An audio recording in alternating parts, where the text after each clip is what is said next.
What's up, guys? Welcome to the channel. Today we're going to be taking this 1969 BMW 2002 with an M42 turbo, and we're going to get it started. So we've got our M42 turbo. This is a Garrett GT40 turbo, and we are now working on the wiring. This is a Haltech 1000 Sport ECU, and this is the whole harness. So we've got the entire engine wiring harness from Haltech that's been modified. I need to figure out exactly where everything goes. And of course, we've got our harness that came from the chassis. This is all of the wiring that came from the painless wiring harness. Now we need to identify where everything goes here on this car, and hopefully we can get this thing started up. So since we got this harness purchased from somebody else who made modifications and changes to it, they kind of got it half started. I wanted to just kind of re-engineer the whole thing and just go through every connector. As you can see here, I'm labeling all of the coils and all the spark plugs.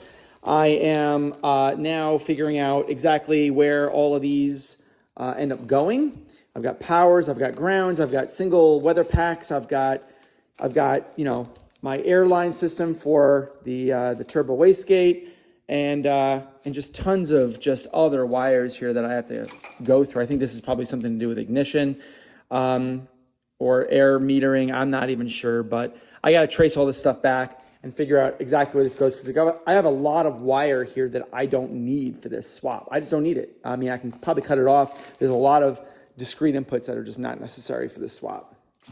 So using the wiring diagrams, I'm able to identify the main things that I need. So I've got what's called Brady labels. These are stickers, and I'm going to be putting them on all the connectors that I think they go to. And based on the color of the wire here, I can see where they spliced in on the actual harness there. And as long as I use up all of these stickers on all those connectors, then I know that I've made it every single one that's required to make this engine run.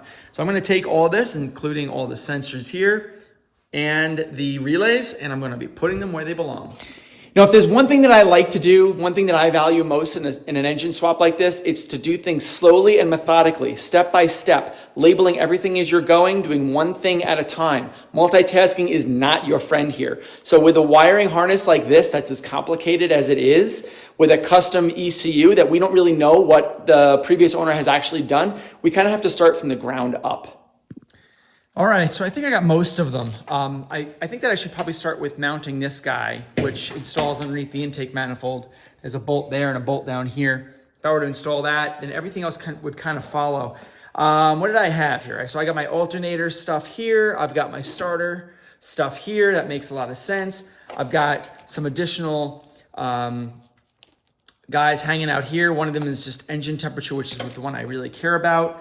And down below here, I've got my oxygen sensor. It's a wideband, so I've got a wideband O2 sensor there.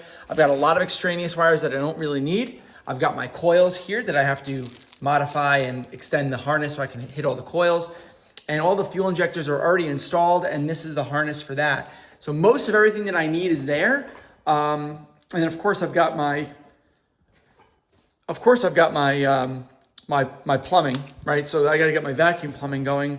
Vacuum line is going to come from here. It's also going to go to my wastegate. It's also going to come to my boost controller, my boost solenoid. So all that's going to be part of the vacuum system that I need to make sure I don't have any vacuum leaks. All right, so I think I've figured out my vacuum line routing. This guy will get pushed up to that like that, leaving this in a very good position here. This is the guy that's going to the gauge. And since this is going to end up turning like that, I'm probably just going to give myself a little bit of real estate here and maybe cut this off like right there. That.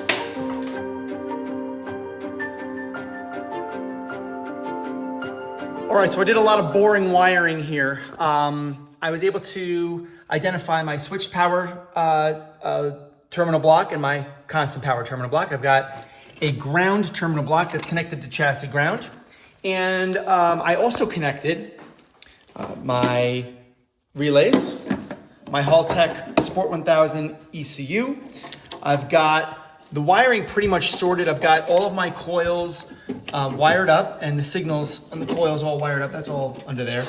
The solenoid is wired up, the ICV, all of the sensors are all wired up. This is a very simple engine, so I think that this should be relatively easy. I got the starter wire ready to go, and I could do manual wiring to the starter. I don't have the fuel pump, and that's okay.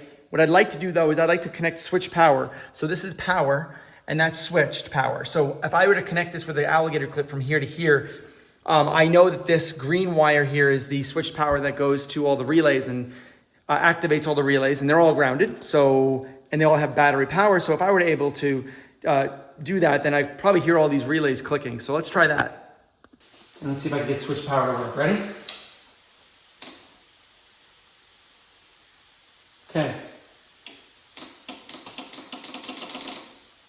Good. All right, so that's working. I'm not sure if it's going to start. I hope it does. I don't know. I've got all the fluids I need. I've already turned the engine, so I know that everything is good there. O2 sensor is hooked up. Let's just do this again. Okay, now remember, I don't have fuel coming to the engine, but I did pressurize the system already, so I know that I've got fuel in the injectors and it holds pressure, so I know I'm good there. I am going to apply power to the DME here. And I'm going to apply power to the starter and see what happens. It might be something, I don't know.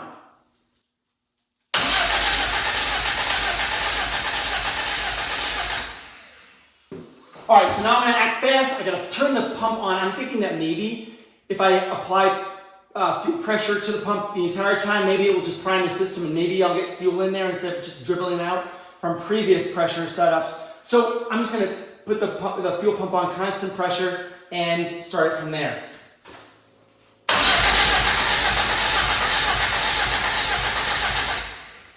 So I got everything hooked up. I got the ECU powered up and I'm able to connect to it. The main setup stuff is already set in the original setup program that was done by the previous owner. So I think that everything is good there.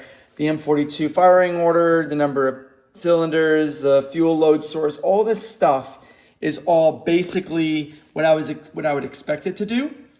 Everything else here looks pretty good.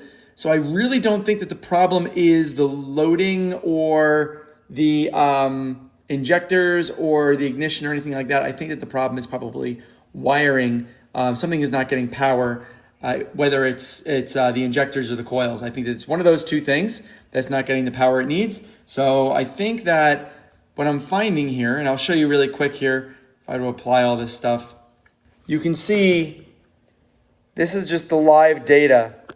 And if I were to just move the throttle a little bit, you can see that it moves. The TPS actually moves as I move the throttle. So everything is definitely reading. So I need to understand what the problem actually is. Okay, this is getting a little frustrating now. So let's just get down to brass tacks. Do I have spark? Do I have fuel? What I can say is I think I don't have fuel. I cranked it for about, I don't know, 30 seconds and I didn't smell anything coming out of the tailpipe. So let me just make sure that I have spark first. Let's see.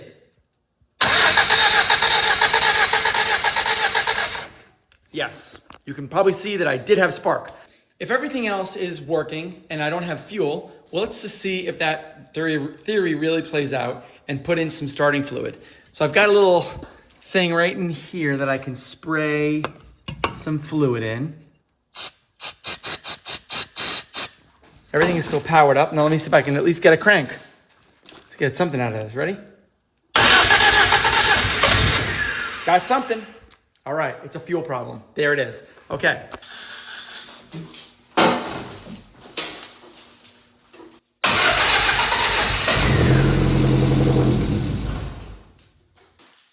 Okay, so I did prime the fuel and I want to give it a quick start just to see if maybe priming the fuel, swapping the lines, that maybe the injectors, if they open, will just allow a little bit of fuel to flow and get some sort of blip. Let's see.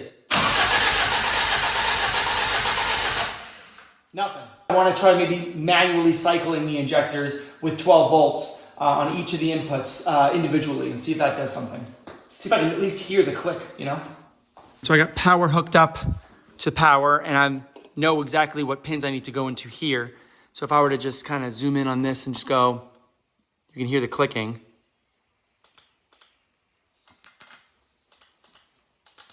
Okay, so each of those 4 injectors are working properly. Well, at least when you ground switch them. So why is that not ground switching? I guess is the really question that I have here is why is it not ground switching and letting the fuel go into the engine?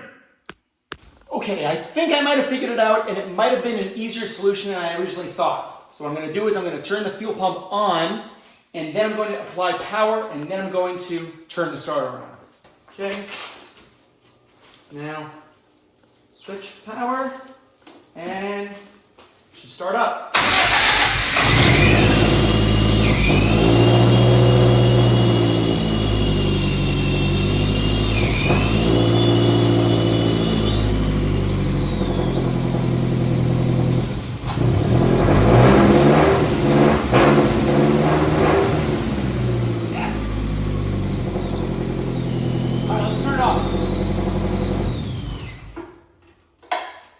That's how you troubleshoot.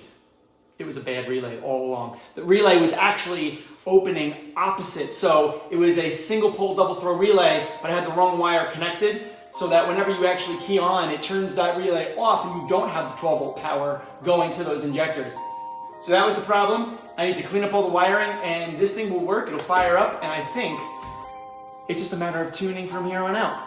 Let me turn that fuel pump off.